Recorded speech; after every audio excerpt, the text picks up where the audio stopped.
আরবাদ ইবনে সারিয়া রাদিয়াল্লাহু তাআলা আনহু থেকে বর্ণিত, নবী সাল্লাল্লাহু আলাইহি ওয়াসাল্লাম সম্পর্কে বলা হয়েছে যে তিনি ঘুমাতেন না যতক্ষণ না তিনি মুসাব্বিহাত, তাসবিহ দিয়ে শুরু এই সূরাগুলো না পড়তেন। আর তিনি বলতেন এগুলোর মধ্যে এমন একটি আয়াত আছে যা 1000 আয়াতের চেয়েও উত্তম। প্রশ্ন হলো, মুসাব্বিহাত সূরা কয়টি? অপশনস: ক 7টি, খ 5টি, গ 4টি, ঘ 3টি। আপনি কি জানেন মুসাব্বিহাত মানে কি? জি, জি, মুসাব্বিহাত মানে কি? তাসবিহ পাঠ করা, তাসবিহ থেকে। জি, তাসবিহ পাঠ। তাসবিহ পাঠ দিয়ে শুরু এই জাতীয় সূরা কয়টি? আলহামদুলিল্লাহ, আমি উত্তর হিসেবে বেছে নিচ্ছি খ 5টি। 5টি? জি। কোন 5টি? 27 পারায় 1টি এবং 28 পারায় 4টি। 28 পাড়ায় 4টি। আপনি কি 30তম পাড়ারটা বলবেন না, সাব্বিহ ইসমা রব্বিকাল আ'লা? জি, সাব্বিহ ইসমা রব্বিকাল আ'লা আছে, সুবহানাল্লাযী আসরা বিআবদিহি লাইলাম মিনাল মাসজিদিল হারাম ইলাল মাসজিদিল আকসা। উত্তরটি আমরা নিতে পারিনি, মূলত উত্তর হলো 7টি, অর্থাৎ মুসাব্বিহাতের সংখ্যা হলো 7। আমরা যাচ্ছি সেগমেন্ট 2-তে।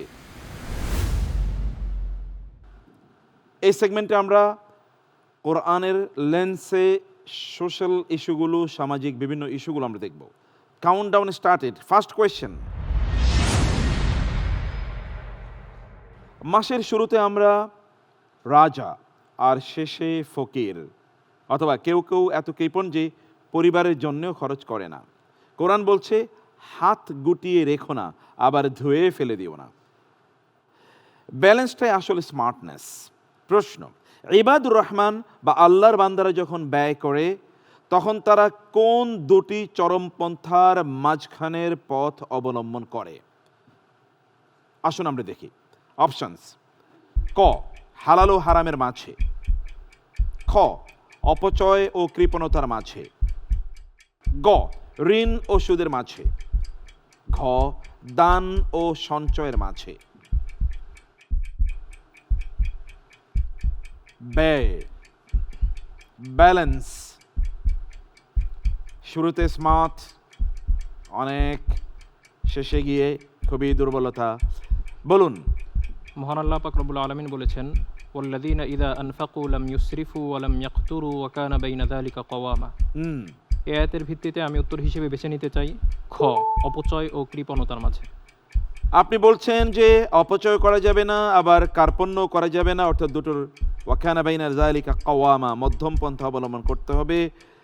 আমরা উত্তরটি দেখে নেই সিস্টেম কি বলছে। সিস্টেম বলছে আনসার ইজ রাইট। আলহামদুলিল্লাহ। আলহামদুলিল্লাহ, আলহামদুলিল্লাহ, মাশাআল্লাহ, অনেক ভালো করেছেন আপনি। আমরা নেক্সট সেগমেন্টে যাচ্ছি ইনশাআল্লাহ।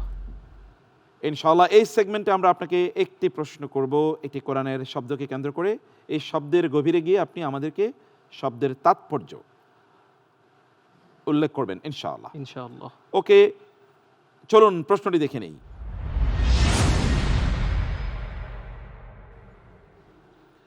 আমরা নিজেদের স্বাধীন মনে করি, কিন্তু আমরা কি আসলে স্বাধীন?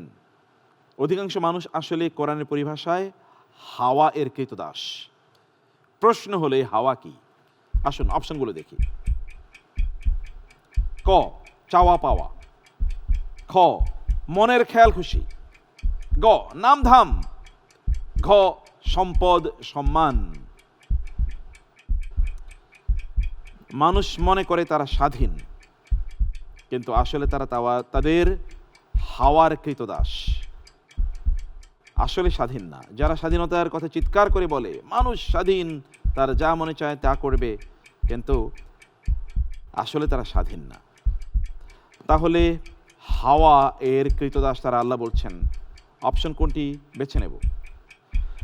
আল্লাহ পাক রব্বুল আলামিন বলেছেন, ওয়ালা তাত্তাবিউল হাওয়া ফায়ুদিল্লাকা আন সাবিলিল্লাহ। এই আয়াতের ভিত্তিতে আমি উত্তর হিসেবে বেছে নিতে চাই খ মনের খেয়াল খুশি। মনের খেয়াল খুশি আমরা লক করে দিচ্ছি। আপনার